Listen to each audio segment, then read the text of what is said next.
Every entrepreneur dreams of overcoming all challenges to experience the sweet taste of success and to see their business soar to unrivaled heights. Bank propels your business forward by offering banking without barriers and supporting your business goals.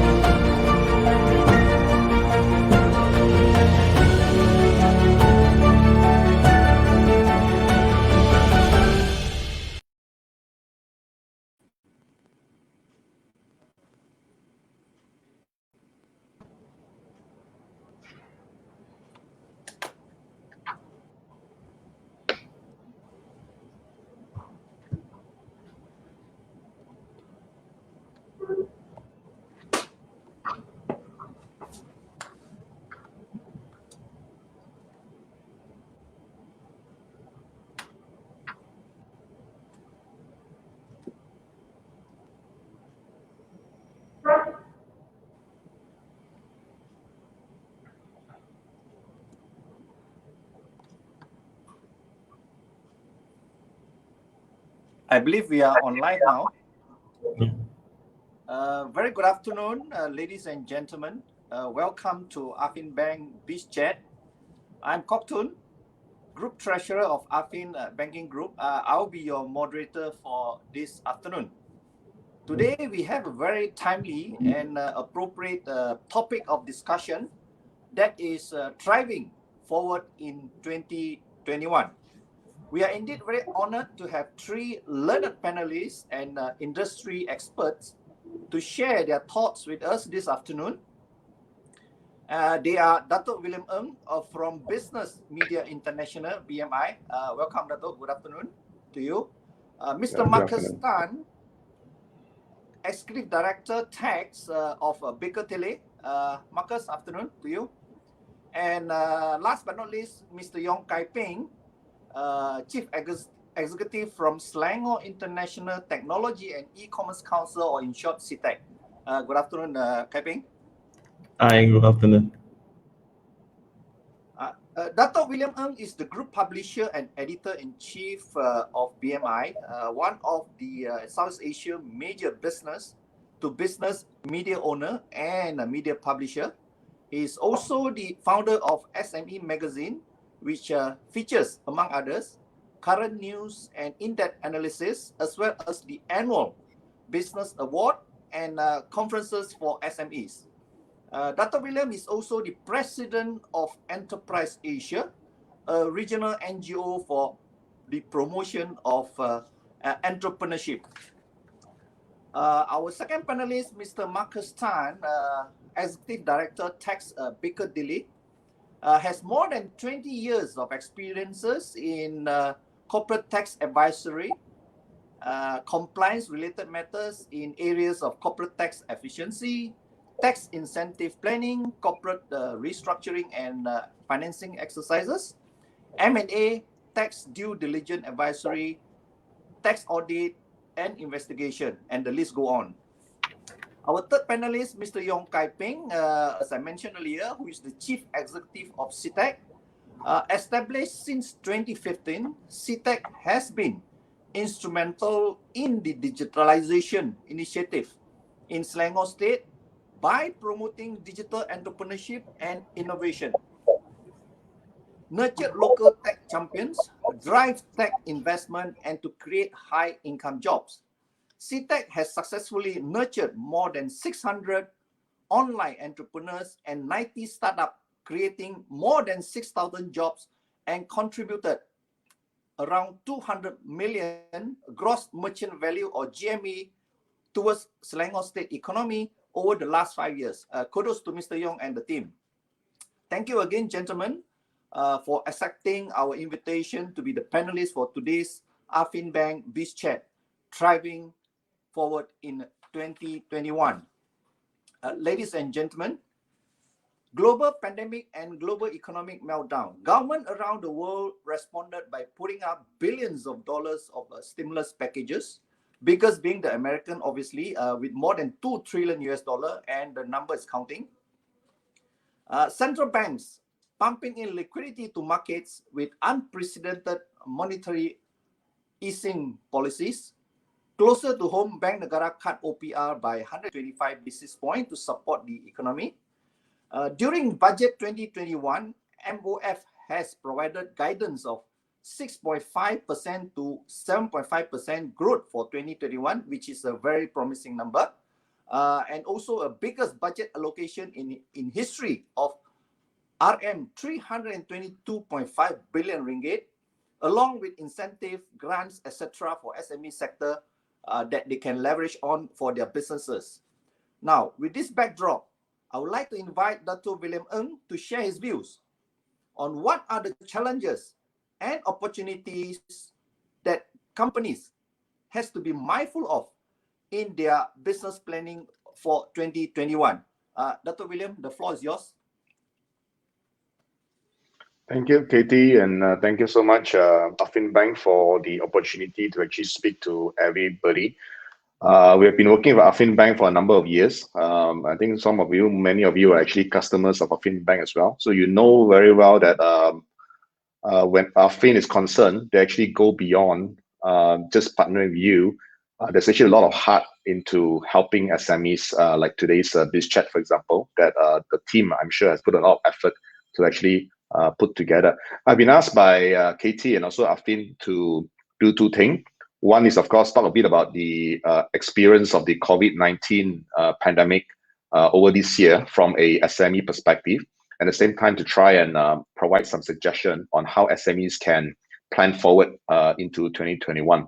I'll leave most of the planning part to my colleagues, Marcus, who's of course very well versed to talk about tax and other incentives that the government has actually launched as early as, in fact, passed just yesterday in the parliament. So I'll talk more about the SME perspective with regards to COVID-19. I put together very quickly yesterday night, actually, a PowerPoint, if we can put that up. All right, so it says here COVID-19 and SMEs. Before we go, of course, I have a question for the audience so that we understand a bit better about how the COVID-19 has affected your business.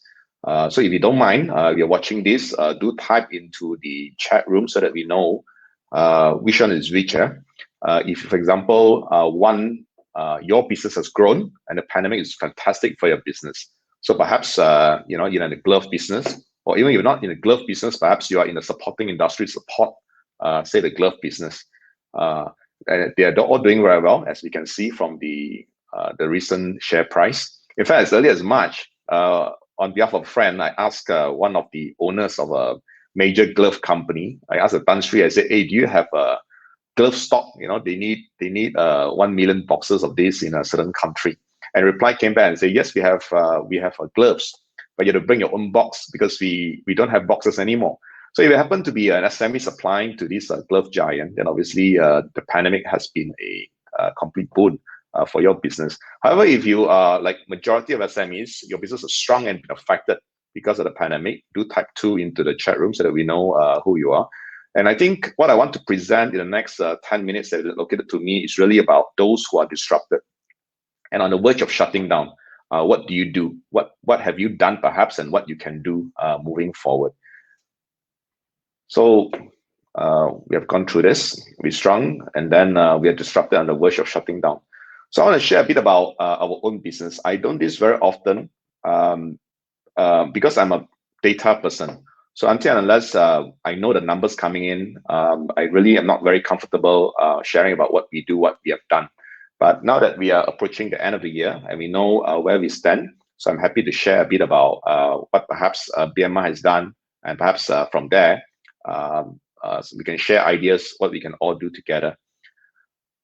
Right, so as you can see, BMI is in two businesses. We're in the media business and we're also in the events business. So unfortunately, what this means is that both our businesses has been badly affected by the pandemic and in fact severely disrupted. So it cannot go worse than that. We are as bad, if not worse than those in the tourism industry. If you just look at the headlines, some of these are actually our compatriots in the media industry. Media Prima, cut employees. New Sabah Times, one of the papers that I grew up reading, is shutting down next week. In fact, Magazine publisher, one of the leaders in the magazine publishing industry, has closed down in April, and more bad news keep coming to the media industry, right? So obviously BMI is also very badly affected. So what about the events industry? Similar. If the media industry is bad, the industry is even worse. I think competitors and colleagues in industry have reported as much as 80 to 90% drop in business, right? Many of which actually closed down. Many have actually shut down the business, retrenched all the staff. So actually it's been a terrible year where our industry is concerned. However, in March, we had to make the decision. So first, do we retrenched? So there's an obvious question when you are in an industry where you have been disrupted. The pandemic obviously has a full-blown impact on you. And then the next question is, do we close down? So now that we are nearing the end of the year, we are happy to announce, against all odds, we survived. So revenue is down about 15 to 17% year on year, as opposed to the 50 to 80% industry-wide drop. And our bottom line, in fact, grew by 2 to 3% year on year. So we make more money this year than we did last year. So how did we do it? So I hope that by this sharing, and again, it's not something that I share very often. In fact, I think this is probably the first presentation we actually ever do to talk about our company. So what did we do right? The first thing is, of course, we kept everyone on board. We made the decision, very painful decision, as an entrepreneur, as SMEs. We have two choices. One, of course, is to let go of people, cut salaries. And secondly, of course, is to go into our piggy bank. The company is obviously not doing very well, but perhaps as entrepreneur, we have made a bit of saving for our children's education and so on. So the decision is, do we let people go, or do we dig into this piggy bank and help everybody survive? So I think the directors decided that we took the option 2. So we kept everyone on board. So that was the first thing that we think we did right. So the second thing is that we doubled down on our business instead of pivoting. So everybody I talked to are very concerned. They say, look, you're in the media business. It's obviously going to go down, not just this year, but in the next few years and probably forever. And secondly, you're also in the events business. So obviously you're also going to shut. And everybody say, why don't you pivot in doing something else? We chose to differ. So we doubled down on what we know best instead of pivoting. I think that actually helped us a lot, because it focuses our energy on something that we truly love. Then thirdly, we did the unthinkable, and that is we chopped our limbs off. We look at product segment, business segments that were not profitable, that looks unlikely to be profitable in the near run, and we actually chop them off. This is very painful. I think as Katie, Marcus, and Kaiping can tell, as entrepreneurs, chopping off your own company, your own product is very painful, right? Because we are not just nannies that are hired to take care of the baby. We actually are the father and the mother of the baby, right? So in fact, many of us had an entire pregnancy period, 9 months period, to actually come up with all these ideas and businesses. And to now think that we have to chop off our own, businesses, our own children, is almost unthinkable. But it's something that we did, and we're saying that perhaps something that SMEs can actually look into. So at this stage, I will just pause the presentation and have a look to see whether we have any comments from the audience. So we do have a couple of people who say that the business is actually affected by the pandemic. Right. So the next slide, I'm going to share a bit about the landscape of the Malaysian SMEs. This is something that has been put together some time back. So I'll be very brief. In fact, if you just look at the last square here that says of 50% of SMEs collapsed within the first 5 years of operations. In fact, the pandemic actually hastened that. If you ask me, I think 80% of all SMEs who are first year or second year during the pandemic actually collapsed. So what are the challenges facing the SMEs? So these are the same challenges before and post-pandemic. So this is the operating efficiency issue. That's the access to direct talents, access to funds, management skills, and marketing. So moving forward, if I may just close this slide. Moving forward, the question then is, what do SMEs need to do moving forward? So I'd like to suggest 4 things that we can do. The first of which is to take up all the help that is. After me, I think Marcus is going to share about some of the things that has already been announced in the budget 2021. So my suggestion is, of course, to all SMEs, and one of the reasons why BMI were able to tide through this entire pandemic and in fact made some money, made more money than last year, is because we actually took up all the help that is. So we will not shy in asking for help. We look at all the programs there are, or previously there was a Panjana, and moving forward, there's all the programs under Budget 2021. So my suggestion, of course, is for SMEs to take up everything you can and benefit from it. Secondly, of course, is to focus on your people. I think it's very critical. Train them, empower them, retrain them if necessary. So the whole idea is that when the economy picks up again, as it inevitably will be, you are ready and prepared to actually grow your business again. Third is to focus on your market. Understand the changes, feel the pulse of it. I think many of us who are entrepreneurs, especially those who have been in the market for a while, you realize that you're actually going further and further away from the ground, right? Because now you have more people under you, you have got department heads, you have got a larger team, and you get more and more distant from the market. So my advice to all SMEs out there is really take this opportunity to go down to the market, really understand what the ground is telling you. Don't just listen to your staff, don't just listen to your team members. Go down there and listen to what is happening right now in the market, because there's change, and you must feel this change as an entrepreneur. And fourth, and most importantly, and this is something that I tell all the SMEs, all friends, all the time, is this: be a leader, stop whining. I mean, you can criticize the politics. We know how disruptive it is, how messy the politics has been in Malaysia over the past 1 year. We've seen how the economy has been disrupted, how uncertain it can be. So we can choose to whine, or we can choose to be a leader and stop it, because we are being looked up upon and we look at every day. So we need to be the leader that the company needs. We need to present a strong front. We need to give the direction to the staff so that the whole company can move forward. So these are the 4 things that I feel that SMEs can look into in planning for your 2021. All right, so that is all. If there's no question, back to you, Katie. Thank you, Dr. William, and congratulations for weathering through the difficult time, especially in the first half of 2021, and you came out pretty nicely. Despite the revenue drop of 15 to 17%, we hear you say that your bottom line went up to 2 to 3%. That's something is commendable. We also hear you that there are a couple of areas that businesses has to pay attention to. One of which is the cost management, cutting your limbs, which is something painful, as you share with us. Talent management obviously is something important to build a strong leadership around your staff, providing guidance and direction to them. Obviously, stay engaged on the ground, stay engaged with the market as well as your customer. Put your ear to the ground and listen to what is happening out there. Obviously, it's also important, yeah, and you mentioned that. Last but not least, take ownership and don't just complain, which I thought these 4 strong attributes of yours has put your company into a very good position, and you have done well. Congratulations, Dr. William. 2020 has been a year of challenge and change. The year-end and future tax planning will be no different. To deep dive into the key topics introduced in Budget 2021 and how it will affect your business, as well as the tax landscape change, I would like to invite our tax specialist, Mr. Marcus Tan, who is the Executive Director of Baker Tilly, to share his view.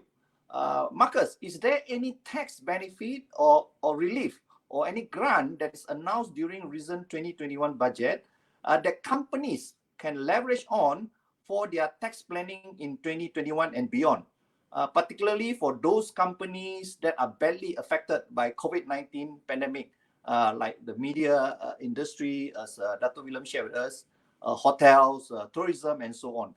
Over to you, please, Marcus. Thank you, Katie, and good afternoon, everyone. You see, the SMEs have been suffering as what Dr. William has mentioned.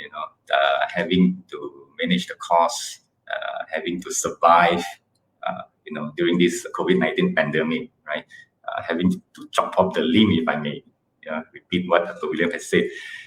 You see, times are tough. But within the context of the budget 2021, which was announced recently, we all know that the most of the budget proposal have been passed through the parliament, and they're looking at the expansionary budget of 322.5 billion going forward to be spent by the government in 2021.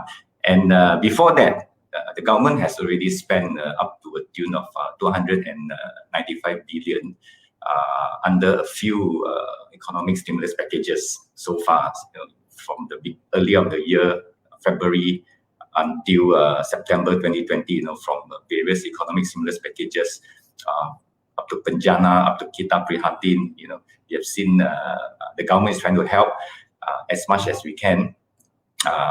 Cash aids from the government, even a wage subsidy program has been given and extended. And as for grants, there's currently the SME digitalization grant that company can apply to the MDEC, which is a 50% matching grant up to 5,000 ringgit. I think that is useful. Beside grants, when it comes to taxation, right, it is also very important for SMEs to take ownership, take charge of their tax affairs, in terms of tax compliance, in terms of managing their tax risks, right? So, but a lot of SMEs have been saying, or entrepreneurs have been saying, oh, okay, tax is just adding to my burden. I need to survive. I need to stay afloat during this pandemic, right? So what can I do? Is there any way that I can reduce my taxes, reduce my tax burden? There are some tax goodies being announced in the budget 2021. One of them, in fact, one of the very good one for SMEs is the tax rebate. The tax rebate that was announced during budget 2021 is for new SMEs. In fact, for a lot of SMEs out there, the question is, I'm an existing SMEs, right? And do I enjoy this tax rebate, right? I'm going to that, right? But just to give you a flavor about what has been proposed in budget 2021 and what has been enjoyed by the SME is that currently the SMEs are enjoying a reduced tax rate, right? From 2020 onwards, where the first 600,000 of the chargeable income of the SMEs will be subject to 17% income tax rate, right? And any balance in excess of that will be taxed at the normal corporate tax rate of 24%, right? So currently SMEs enjoying this reduced income tax rate, right? And in terms of the SMEs for tax purposes, we all know that SMEs normally is defined based on their annual turnover, full-time employee size, right? But for tax purposes, the definition SME is really looking at the paid-up capital of not more than 2.5 million, as well as the SME having a gross business income of not more than 50 million in the business period for a year assessment, right? So these are the two conditions mainly for SME for tax purposes. So to enjoy that reduced income tax rate. So coming back to the tax rebate for SMEs, which has been announced recently, is for new SMEs, as I mentioned, which commenced operation from 1st July 2020 to 31st December 2021. What does it mean in terms of the mechanism for this tax rebate? It's equivalent to the operating expenditure and capital expenditure spent by the SMEs. For example, the SME which commenced operation during the period of 1st July 2020 to 31st December 2021, and then you have spent operating expenditure plus capital expenditure of up to say 50,000 ringgit, right? So out of the 50,000, you can claim a maximum of 20,000 tax rebate, right?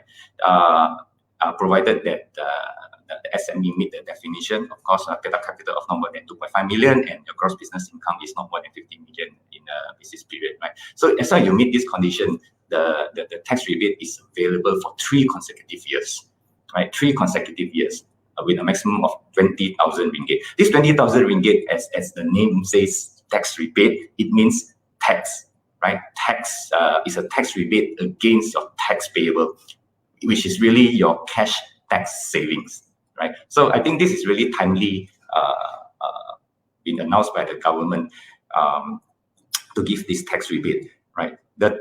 This is effective from year 2021. So the first 3 years we are talking about is 2021, 2022, 2023, 3 consecutive years for SMEs to enjoy this tax rebate, right? So the question is, do existing SMEs enjoy? Unfortunately, no. But existing businesses, entrepreneurs who wish to set up new businesses, right, which will commence operation from 1st July 2020 to 31st December 2021, this is available for you, right? So meeting the condition is one important criteria to ensure that the companies enjoy the tax rebate for 3 consecutive years of assessment. To give you an example, if you meet the condition in 2021, 2022, 2023, of course, 3 consecutive years of tax rebate will be given for 20,000 per year of assessment maximum, right? Yeah, but if you meet condition in 2021 and then you don't meet the condition for 2022, 23, unfortunately, those years you can't enjoy, right? So this is one thing good that I can see coming up from the budget 2021. What other incentives available for businesses generally? Can be SMEs or any company. There are tax incentives for manufacturers in pharmaceutical products, including vaccines, right? Because we all know that during this pandemic, any company who wants to venture into manufacturing of pharma products, especially vaccines, right, or COVID-19 vaccines in Malaysia, tax incentives are available and being proposed under Budget 2021. The other incentives are for any SMEs or businesses who are manufacturer of industrialized building system, IBS. There are tax incentives as well, and in fact, it has been extended, right? And tax incentives are given in terms of investment tax allowance, how much capital expenditure that you invested into your manufacturing of IBS, then there is incentives available, right? Reinvestment allowance for manufacturers have been extended. We call it a special reinvestment allowance of 3 years for 2020 until 2022, right? It is reinvestment allowance as if any manufacturing companies here, if you are aware, you don't have to apply to MIDA or to the government, right? It's given under the Income Tax Act. It's an incentive that is available to manufacturers as long as the manufacturer meet the condition under the Income Tax Act. Basically, after 3 years of operation, the company reinvests in expansion, modernization, automation of the manufacturing facilities. They get to enjoy this reinvestment allowance on the capex, 60% of the capex that they employ. And then this 60% of the tax incentive can be set off against 70% of the company's statutory income. And if there's any balance that is not utilized, can be carried forward, right? But there is a restriction to be carried forward for 7 years. So reinvestment allowance it is given for 15 consecutive years under the existing tax law, right? For those manufacturing companies that already enjoy 15 years and coming out to 15 years, and then with this additional round of RA available for 2020 and 2021, 3 years of RA years to be claimed. So take advantage of this for manufacturing companies. And so before I wrap up my session here, is that there's a few things, or I can call it the takeaways for the viewers today. Is please take charge of your tax affairs properly, right? As Dr. William mentioned, take ownership of not just of your businesses but tax affairs, because it will help you greatly in terms of managing your cash flows, right? You don't want to be in the situation where when your tax returns have been filed and then there's tax payable and the company does not have enough cash flow to pay for the tax, right? So monitor your tax affairs, right? Especially the tax estimates going forward for 2021. Monitor your tax estimates, your tax position. If you need to revise in the 3rd month, or on the 6th month, revise on the 6th month or 9-month revision of your tax estimates, please do so that then it can reduce your taxes and help in your cash flow. There is also few other things that you may be aware, like that you can take advantage of, which was announced much earlier under the Penjana economic stimulus packages, is that the special deduction for landlords. Landlords can be company individuals or businesses, right? Special deduction for landlords who reduce their rental of business premise to the SME tenants, right, from the period of 1st April 2020 until 31st March 2021. This has been extended. Earlier on, it was given until 31st December 2020, and it has been extended until 31st March 2021. So landlords can still continue to take advantage of this. Reduced rental, get special deduction, right? How this special deduction work is, for example, the rental is 100 ringgit, and you give at least a 30% rental reduction, then your 17 ringgit that you report for tax, you'll enjoy another 30 ringgit deduction. This is how it works. So there are other tax deductions that SME can look forward, continue to look forward in the year 2021, is the tax deduction of up to 300,000 ringgit of renovation and refurbishment of your business premises, right? This has been made available from 1st of March 2020 and extended until 31st December 2021. So please take advantage of this. Last but not least is the capital expenditure on machinery, equipment, and IT, right? IT has been very important now, as everybody will now, in fact, have to embark on in a certain way to go into IT, to do business, like e-commerce and all, to digitalize your businesses, right? So you have a lot of expenditure on the machinery, equipment, and ICT, IT, right? Capital allowances are available by way of acceleration of capital allowance claim, right? And this is also given for capital expenditure incurred from 1st of March 2020 to 31st December 2021, right? And this an acceleration of the capital allowance claim means you can claim the capital allowance within 2 years of assessment, right? So it can greatly help in terms of your cash flow if you are able to reduce your taxes. So with that, there's a lot of things we can talk about in terms of what SMEs can do. But this is essentially a few key takeaways for today's session. Over to you, Katie. Thank you, Marcus, for your professional guidance in tax-related matters. Much appreciated. Obviously, the list is long, and please surf MOF website to get a bit more detail of the tax relief and tax incentive announced recently. And obviously, you may also contact Marcus for further advisory services from Baker Tilly. Thank you again. I certainly hope that your contribution is able to help business owners who are with us today to be a bit more tax effective in planning their future business in 2021 and beyond. Ladies and gentlemen, crisis is known as Weiqi in Mandarin. That simply means in any crisis, there are opportunities. Businesses may return to normal, and for some, it may not, due to the changes in consumer behavior and the landscape of doing business. Some may present as a threat and some as opportunities to us, which we can leverage on, particularly digitalization to achieve greater efficiency and productivity.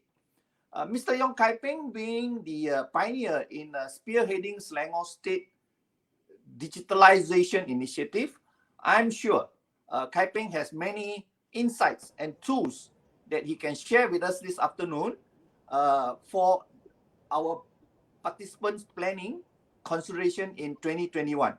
Kai Peng, over to you, please. Hi, thank you, Katie. Thanks to Affin for inviting me. Yeah, I would like to share with all of you regarding the potential of digitalization for SMEs. Let me share with you. I'll do the share file. Some of my presentation deck on the video, right? So it's called SME digitalization now or never. Yeah. Okay. Yes. We are looking at the current scenario where who is leading the digitalization transformation of your company? So obviously the answer is not your CEO, CTO, but actually your COVID-19 currently. And of course, this is a normal screen that we have seen, Zoom, picture, or Google Meet and stuff like that. So we are constantly on the virtual meeting. And of course, with the rise of non-contact economy, so Lazada versus Shopee, Grab, and Foodpanda. So we now know that internet is important as a social backup system link to the world. And of course, our traditional businesses now has to go online to survive. So digitalization become an essential. So it's not a plus, but it's really an essential. And of course, work from home. And then the demise of a huge manufacturing. As we know, a lot of the infection cases, because of the infection cases, happen at the huge manufacturing site and stuff like that. So we are looking at the future of work from home, smaller office, and also no more huge manufacturing where everyone gathered together. And also, of course, e-commerce has become so important that has increased. So we just like Alibaba rise up during the SARS in China from 2001. So maybe I think we'll see a growth of population of like 20% now to 50% of population are using e-commerce. And since you are hooked up, you become a heavy user. We estimated there's around 25 million social media users in Malaysia. We took voters of 14.9 million to 21.5 million voters, which are 18 years old eligible. So two-thirds of them, two-thirds of our 32 million population. So all of them are matured, voters, and which is also potential buyers. So the potential market size we're looking at now maybe 10 billion to 16 billion or bigger, maybe 10 to 15 or maybe 30% of retail. We're looking at maybe 107.5 billion, more than that. And I can say that what our prediction is actually maybe the e-commerce market has rise more than 300% as of the campaign for recent November 11 campaign until now the December 12 campaign as well.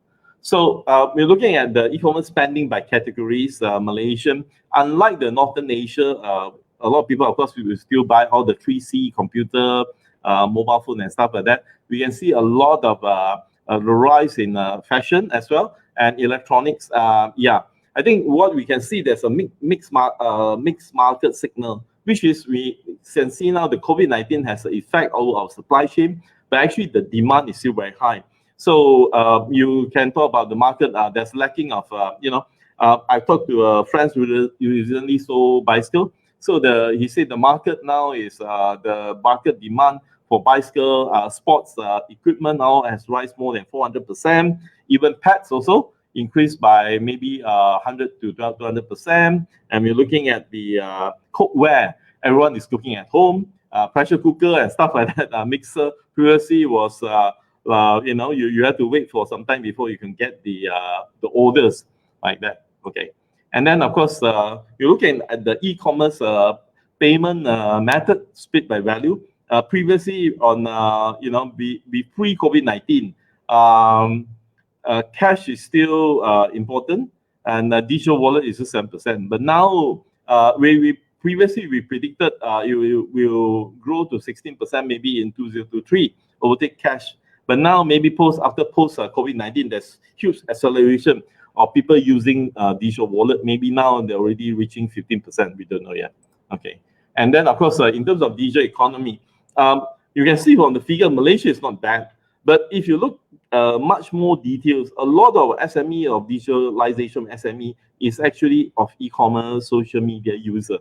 And the next page will review that actually the usage, the digitalization of SME are actually quite poor, because most of only account and finance that we have 50% of SME are using the digital tools of finance and account. You look at ERP, only 10%, order fulfillment 11%, supply chain 12%, CRM 12%, and stuff like that. So there's still a long way to go. For us to implement all these digital tools in terms of HR, post system, inventory, CRM, supply chain, and others. So we can see that there's a long list of digital journey. You start from digital presence, you have website, everything, you have social media, your digital presence, and then e-commerce. You start to buy on sale, buy and sell online, and then digital operation, you have goods, services, delivery, and stuff like that, and digital process. Your back end, we're talking about ERP, payroll, post system, and then, of course, the advanced AI, blockchain, IoT, you have cyber security, and then you have data analytics as well. So there's a long list of digital process. So the challenge is a lot of the SMEs are lack of knowledge. So because you have to digitalize every compartment of your business to simplify it, and to choose the best tools that's suitable, because it depends on your size. Maybe some tools are useful for a smaller company, maybe less than 40 companies, and you don't need to have a complicated, a very high, a very advanced kind of system. So you need an overall knowledge. So how do you start? You need to start small, but then if you have good result, then you quicken the steps. And of course, the second major issue is the lack of human resource. And also a lot of the bosses is, yes, why should I spend more? Because I'm during crisis time, I'm uncertain about the ROI. And of course, as usual, lack of view from the top management. The top management has to be the driving force to push forward. So yes, so when you do digitalization, be mindful of the things below your organization surface, as we've seen. So we have to be able to rise up to all these challenges. And of course, I would like to just share a basic concept about digitalization. In terms of digitalization, we know that funnel theory is important. We need to understand user behavior. And of course, now the popular is online and offline. So when we're talking about digitalization, basically now the trend is not to differentiate between the mainstream, the offline and offline, but how do we link up together, right? You're looking at the online user behavior. That's why we need all this data. We need to understand where and how and what is the habits of the online user looking at our product, our services, and when they are coming in. For example, most of the product and services may be coming mobile rather than desktop. And most of the time, like Malaysian, a lot of time they come in the office before they go to lunch, they look at the e-commerce, and then they may be buying, just have a list of shopping around, and then only they do the payment maybe before 6 o'clock before they leave the office. And then the whole Malaysia will wake up during 9 to 11 because 9 to 1 because Malaysian are night owls, right?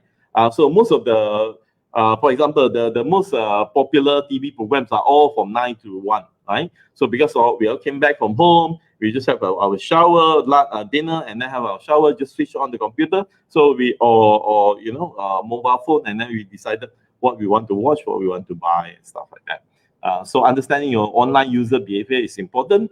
And also the funnel theory, how do we create awareness among the users and to arouse the interest and then to influence their decision, and also make sure that the last mile, the conversion happen over the action. And of course, all these social media tools, we have to use SEO, we have to use when Facebook is playing a role, when is our kind of content marketing is important, and also email marketing as well, and conversion. How do we, I think at the end of the day, is that we want to get everyone's attention, make sure the conversion happen, and also re-service our customer, make sure our loyal customer come back, the return customer come back as a loyal customer, and also become our ambassador. Because I think the rules is always 80% versus 20%. So you're always looking for retain your 80% of your old customer, and then trying to get another new 20% of the new customer. I think that's the key to improve our ROI. And then, of course, when we talk about O2O, we used to have a lot of the membership cards and stuff like that. But now we want to combine everything together through our web apps,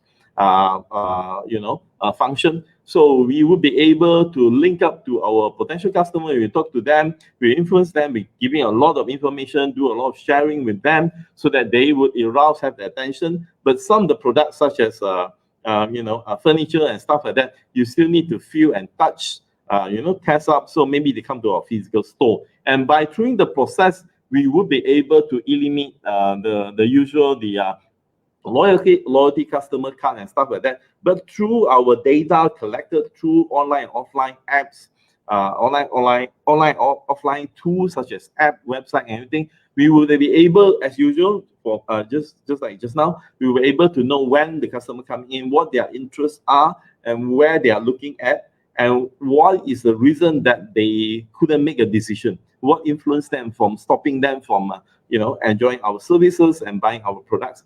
And all this data giving us a lot of insight so that we can improve the design of the shops, the design of our website, the interface, we call it UX, and of the webs and apps and stuff like that. Okay, so of course, CITEC as being the one of the major agency in Selangor to promote e-commerce and also startup and also SME digitalization. We have trained more than 2,026 people in Selangor alone. And then, of course, we have also done our masterclass. You can join our masterclass where we train people in expert level to grow your business, to upskill you to meet the market needs, and of course, improve your efficiency and conversion of sales.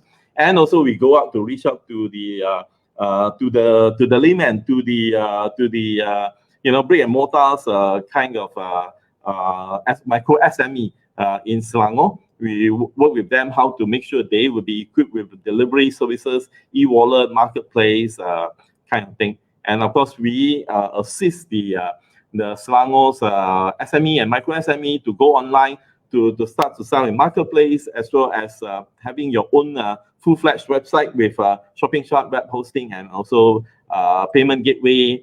And of course, we have e-commerce, top e-commerce, the only top e-commerce merchant award competition to recognize and then to support the new and upcoming e-commerce successful e-commerce seller in Malaysia with the support of Affin Bank as well. And of course, we work together on through the state government and with two of the major marketplace in Malaysia, Shopee and also Lazada, where we have reached around more than 20,000 of new brick and mortars SME system to sell online, reaching a kind of ripple effect of more than 600 million from the recent November 11 campaign. That's all for me. So hopefully we will be able to assist you, to assist the SME and also the micro SME in Selangor to improve your presence and also assist you in terms of the digitalization process. Thank you, Katie. Thank you, Kai Ping, for your insight into digitalization initiative taken by Selangor State Government. We hear that people and businesses became more accustomed to work from home, consumer behavior, shopping online, and people are more virtual and geographically fragmented. My question to you is, Kai Ping, is this trend going to be permanent?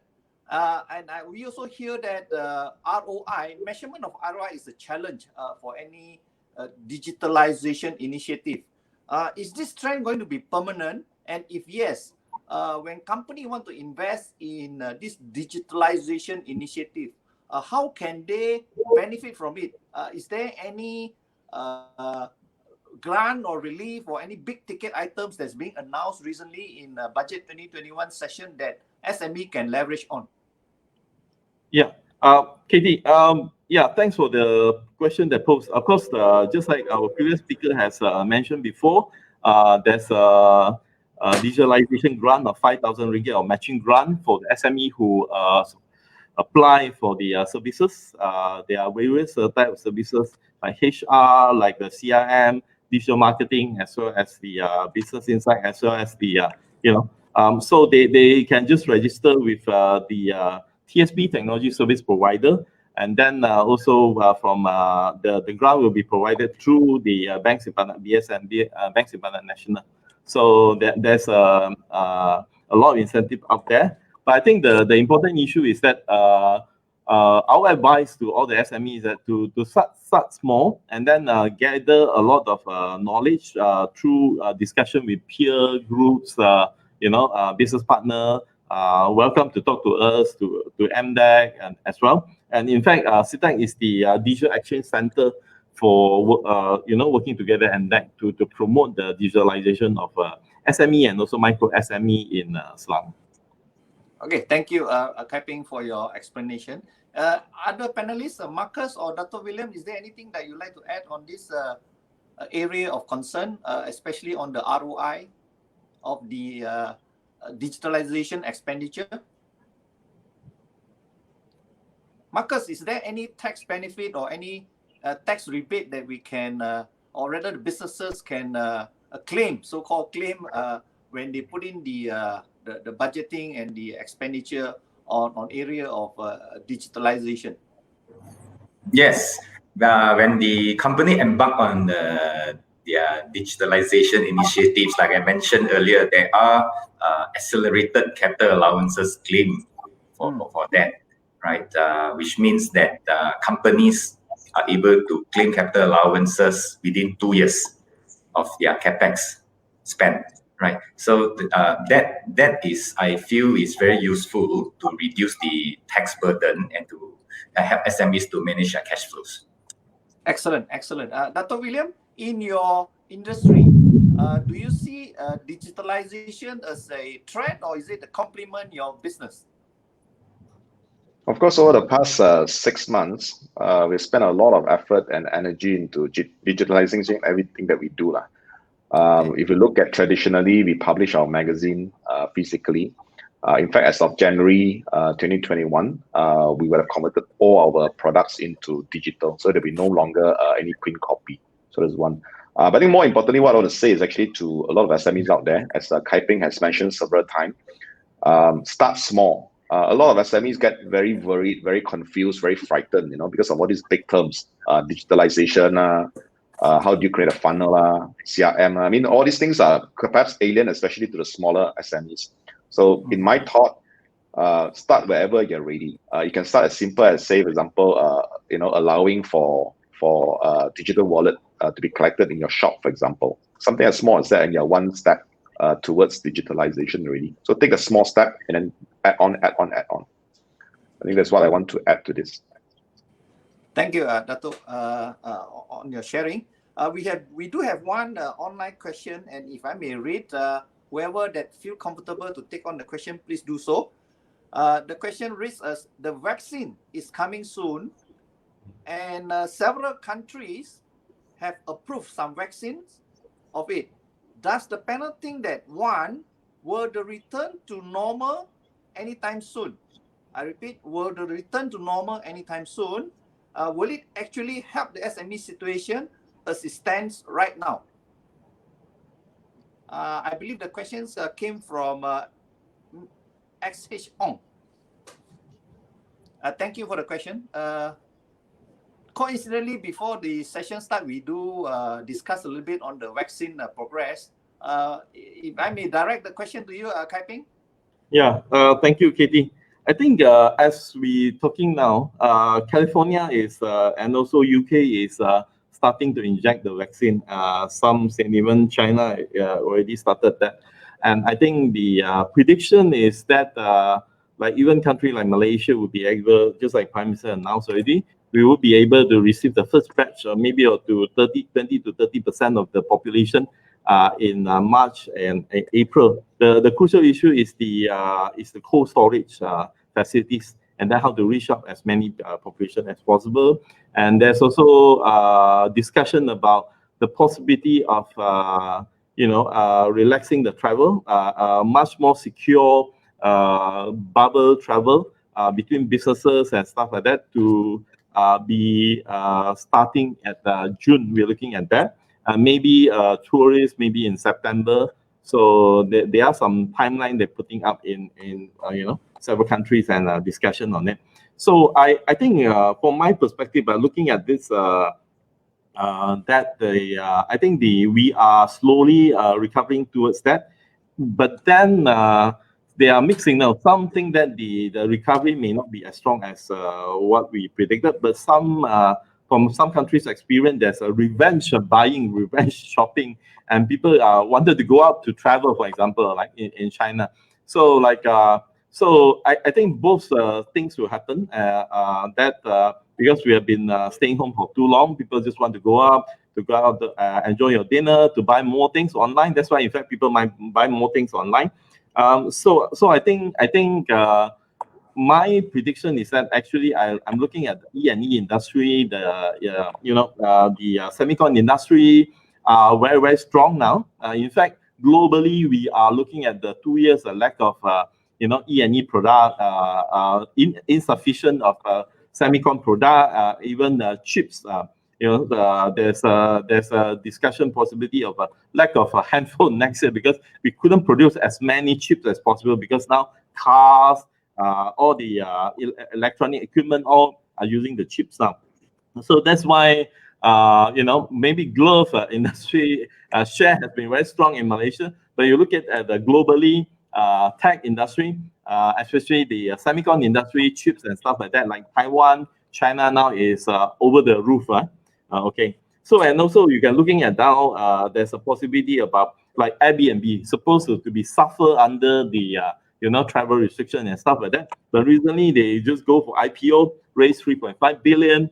Of course, the unsuccessful listing of Ant Financial Delhi looking at 34 billion and stuff like that. And we're also looking for another example, Grab, starting in 2018, after 8 years, year 2020, now looking at become a decacorn, means that 2 billion valuation, and then grew over all Southeast Asia 7 countries, involved in payment, involved in e-hailing, and also delivery, food delivery, and maybe digital banks. So on the other hand, the mixed signal is that the share markets are really going above the roof, and then the IT companies are, Tesla is have more value than all the others car companies, car manufacturing company combined alone.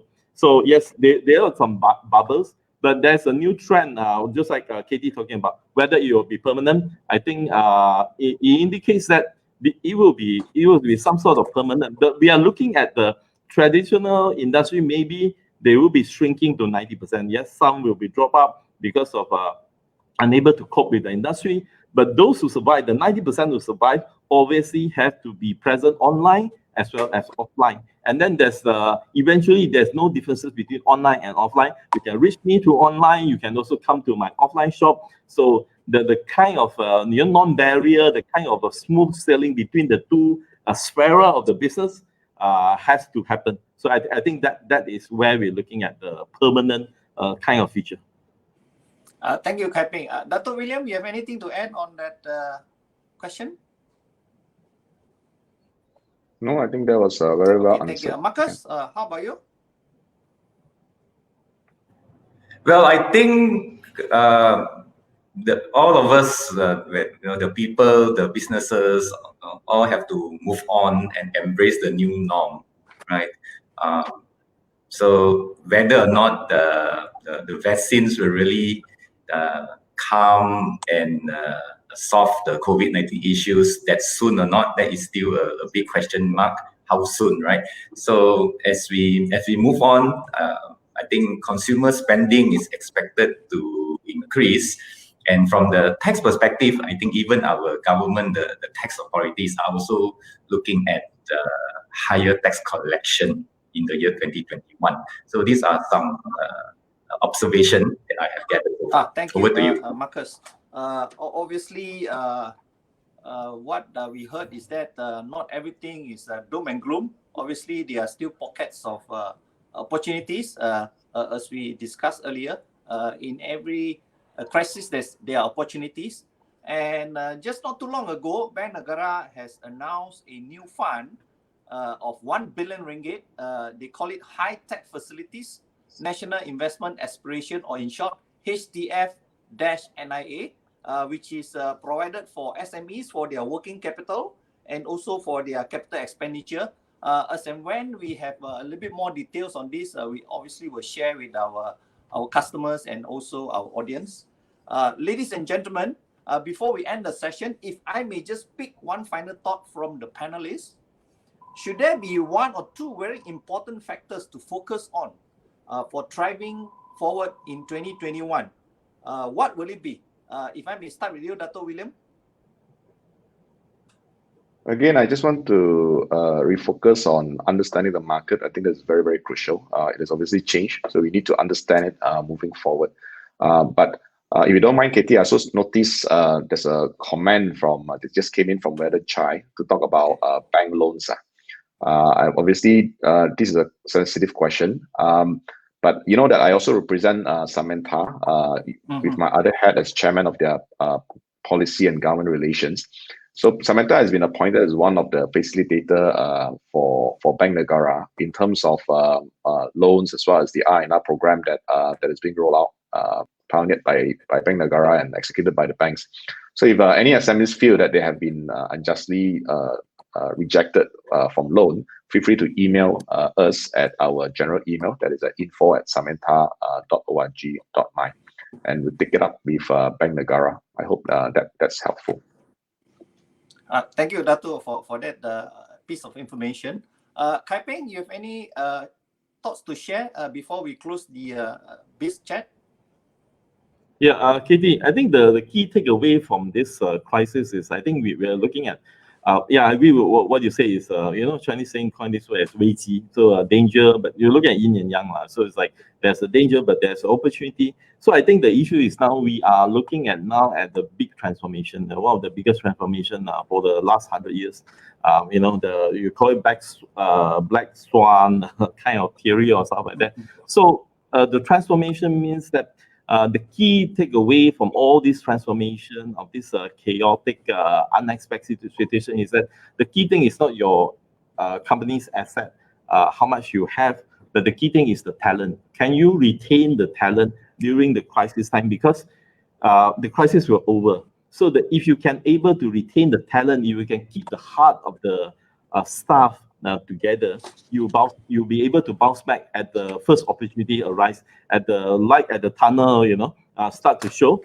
So the key thing is to regain the talent. I think the issue is now we are lacking of the right talent, the real needed talent in the market. So everywhere, globally, everyone is looking for the talent. So the next 10 to 20 years competition is not only capital. I think the capital, there's abundant in the market now.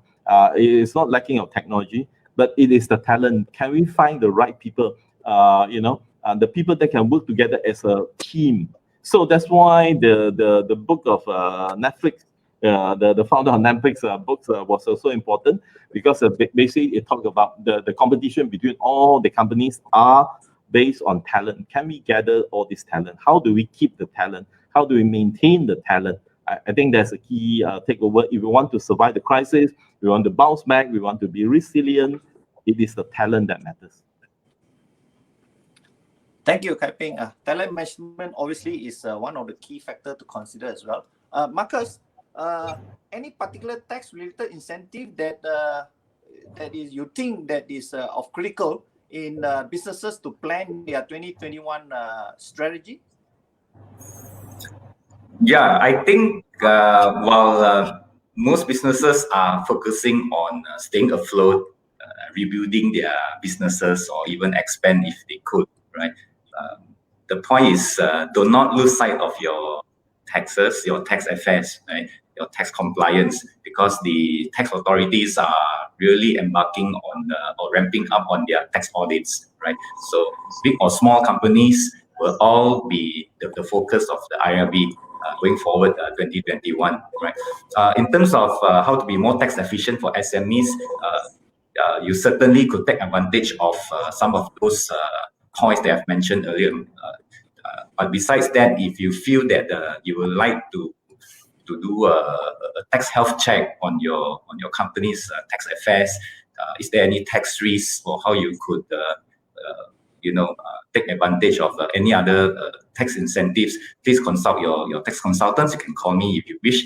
But the point is, do not lose sight of your tax affairs, as it will really help you, greatly in terms of managing your cash flows, because you don't want to be in a situation where you're caught with a huge tax amount that you need to pay, and you don't have sufficient cash flow to pay. And also, you also do not want to have a situation where you are hit with tax audits and there are tax penalties. They are really painful during these times, right? So that is my advice. Over to you. Yeah, thank you, Marcus, for your professional guidance, so-called. Yeah, ladies and gentlemen, COVID-19 might be looming over us like a dark cloud, and no one can know how long this will last. But this shall pass, obviously, and we should be able to learn from this painful experience to emerge stronger by putting up appropriate business plans.